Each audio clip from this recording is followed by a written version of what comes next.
মারা যাব, আমার একটা কবর হয়ে যাবে।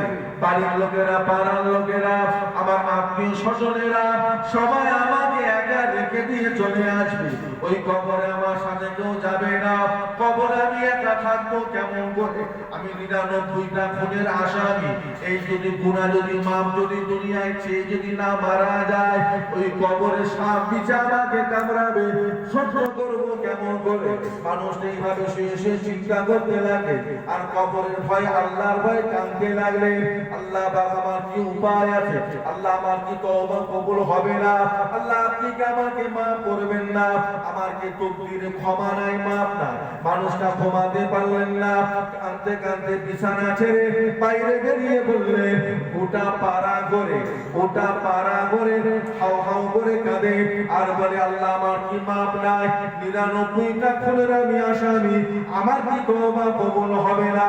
এইভাবে গোটা পাড়া ঘুরে আস্তে আস্তে সকাল হতে লাগলো। এলাকার মানুষরা ঘর থেকে যে যার মতো বার হয়। একজন মানুষ তার সামনে গিয়ে দাঁড়িয়ে গেলেন, আল্লাহর বান্দা কাঁদো কেন, কি ব্যাপার? বলে, আমার কাঁদার কারণ হলো 99টা আমি খুনের আসামি, আমার কি নসিবে তওবা নাই? আমি যদি তওবা করি, আল্লাহ কি আমাকে মাফ করবে? আল্লাহ কি আমাকে ক্ষমা করে দেবে?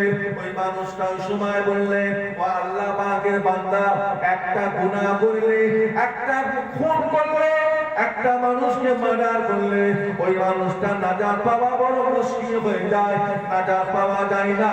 তুমি 99টা খুন করেছো, তোমাকে আল্লাহ মাফ করবেন না, তোমার কোনো নাজাত নাই, তোমার তওবা আল্লাহ পাক কবুল করবেন না।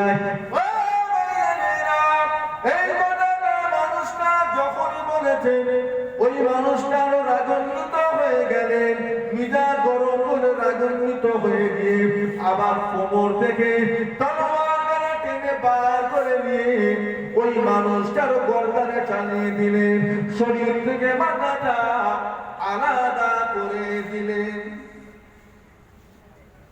মাপ নেই, আমার তওবা কবুল হবে না। মাপ যখন নেই, তোর বেঁচে লাভ, তুই বেঁচে কি করবি? 99টা খুন করে যদি জাহান্নামে যেতেই হয়, 100টা করেই যা। আপনি বলবেন না কাউকে কোনো যে তোর মাপ নেই, আপনি থাকে আল্লাহর রহমতের আশা থাকে। ভাই, জীবনে তো অনেক গুনাহ হলো, অনেক অন্যায় করবি, অনেক মানুষকে কষ্ট দিলি, হ্যাঁ? তুই আজও তওবা কর, আমার আল্লাহ তোকে মাফ করে দেবে, একটু ভালো হোক, কান্নাকাটি কর।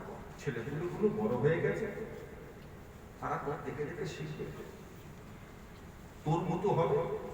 10 বছর 12 বছর বয়স হয়ে গেছে, ভালো হয়, মেয়ে কর, আল্লাহ ওয়ালা হয়, ছেলেগুলোকে ভালো পথে আর ভালো ভাষা ঠিক কর, মানুষের সঙ্গে আচার আচরণ ব্যবহারটা একটু ঠিক কর, তাকে রহমতের আশা দেয়। তা না করে বলছেন আল্লাহ তোকে মাফই করবে না।